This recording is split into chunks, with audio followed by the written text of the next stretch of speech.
Hey guys, I tried something completely out of my comfort level this week and did these hand drawn flowers on this canvas. So if you're interested in seeing how I did it, stay tuned. This is a Spoonieful podcast, chronically candid conversations, and I'm your host, Morgan Green. What's up, beautiful people, and welcome back to a Spoonieful podcast. Happy August! This is the first part of August. I know. I'm probably sure y'all like, why is she saying Happy August? Yes. But it's just what I do. I welcome in the new month and the new blessings and new opportunities because we about to kill this month. But anyway, this week I wanted to talk about the topic of planning or lack thereof, because it's very, very difficult to plan when you have a chronic illness. And it kind of goes along with, well, if you're watching this on YouTube or the visuals that go along with this, you'll see why, because what you're looking at is not what I planned for this to turn out to be. However, sometimes you just got to go with the flow and it all comes full circle. But anyway, so things not going as planned now. I mean, I don't know how many of you guys plan to have a chronic illness, but I sure didn't. So starting off, even the act of having a chronic illness is very unplanned, unscheduled, just a monkey wrench, a plot twist, like things are going smoothly, then you get a flat tire or whatever the case may be. So, but that's not enough. That's not it.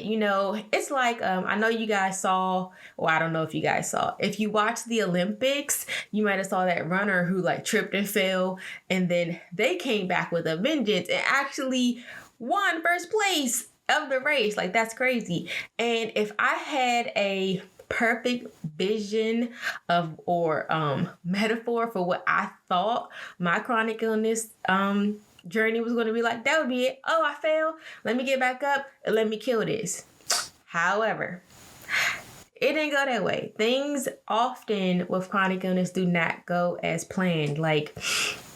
Each day with a chronic illness is basically, like I said, I talked about on Instagram, it's a box of chocolates. You never know what you're going to get. You wake up, 50-50 chance you could be feeling good, you could feel bad.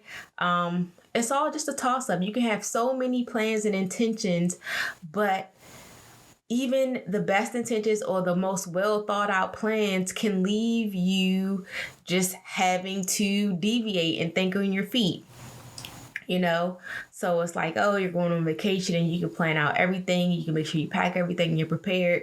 And then the unexpected happens, or, just so many different contingencies that I feel like having a chronic illness just puts on you. But beyond that, I personally have found that as I journey, with illness, I have plans. And like I said, I thought my chronic illness journey was definitely going to be more linear, and it's more like a never-ending roller coaster with loop-the-loops and dramatic drops and sometimes some pauses. I don't know, I think the roller coaster got stuck at the edge of a cliffhanger. But it's really, I guess, for lack of a better words, frustrating. I don't know if you guys are type A like I am. I'm an undercover recovering over planner or overthinker. I don't know if that's a thing. It's a thing to me.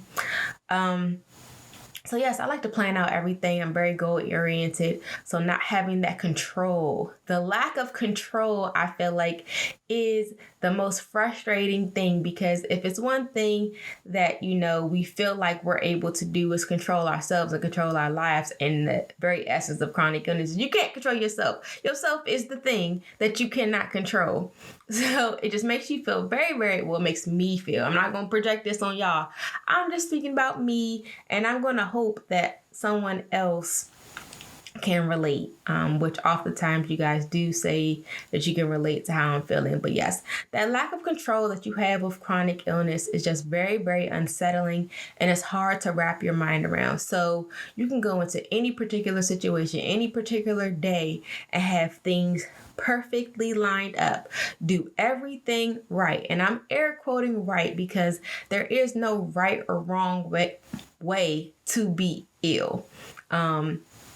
chronic illness is very subjective. Each one of us has a varying different perspective or situation or experience, even within similar or the same illnesses. So, I think when we go to these doctors and they give you a treatment plan, you have to be flexible. You have to learn how to pivot, because just because it worked for patient A does not mean that it's going to work for me. I'm experiencing a different symptom. And it's not only about being flexible physically or having the agility to switch up. It's also being emotionally and mentally flexible, you guys. That is the biggest thing that I struggle with. Like at any moment, okay, you're feeling well, you're not feeling well, boom, you go lay down. Physically, you've made the adjustment. But how does things not going as planned play on you mentally and emotionally? For me, it's definitely like the catalyst for a spiral, because it's just like I'm automatically triggered back to the place where everything was just completely out of control and I didn't know what to do. And it always makes you want to get up. Like, what is the point in trying to plan anything if it always turns into a cluster F? You know what I'm saying?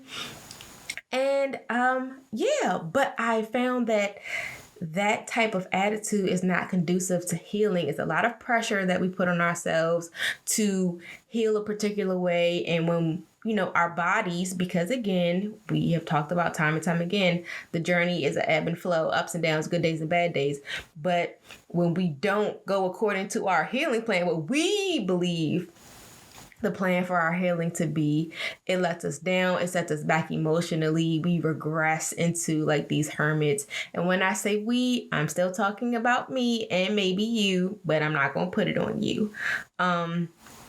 So yes, I just really had that on my heart to speak about today, because I had a setback this past week, and it wasn't anything like, it actually wasn't even MG related, but it was body related, and I had plans. And while I was able to pivot, physically, like I changed things up, I was upset at myself for having this setback. And being upset at yourself for having setbacks or things not going as planned is just unfair for yourself. And it's not a realistic way to live, whether you have a chronic illness or not, but especially when you have a chronic illness, because you don't need that stress. You don't need that panic. You need good energy. You need to show yourself that compassion and give yourself permission to have good days and bad days, and know that you are, just as much of a warrior on your good days as you are on your bad days, especially on your bad days, because it's like on your bad days, you fighting the most or the hardest. On your good days, you still a fighter, but you ain't in the ring. You get what I'm saying? So it's just different. And I have to remind myself of this, and I'm sending this to you guys to remind you to just remain encouraged and show yourself the compassion that you deserve. And with that being said, I also wanted to take this moment to announce that I opened up the Love Yours Self-Love Challenge again, because I asked the people on Instagram and they said they wanted to do it.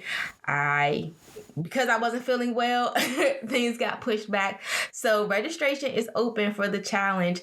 We're going to do this as a group, you guys. So starting on the 15th or the 16th, is when we will do this as a group for 21 days. We're just going to commit to taking those initial steps to loving ourselves a little more, showing ourselves a bit more compassion as we heal, because that's all about. And literally, you guys, when I talk about self-love, I'm saying that self-love has not healed my chronic illness, but it has transformed the way I feel about having a chronic illness, which then makes having a chronic illness journey more bearable, more tolerable, less of a burden, less of a stressor in my life. And as we know, stress can cause a flare-up of symptoms. It's just a vicious cycle. And why would you want to do that? Because you deserve more than that. So if you are interested in joining me in this cohort, please sign up. I will put the links in my bio. And yes, I'm excited for just like this next round because I know that I've fallen off again. I just told you, I just struggled with this past week. People think that self-love is something that you work on just once. Like, oh, I did the challenge, I'm good to go. No, I do this challenge to myself multiple times because I find it very, very beneficial. It's like a refresher.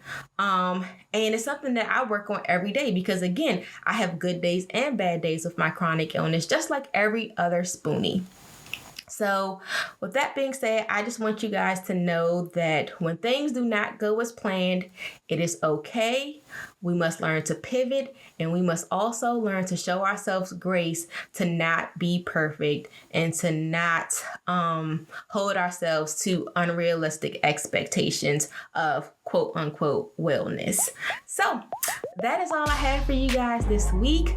Until next week, stay ill.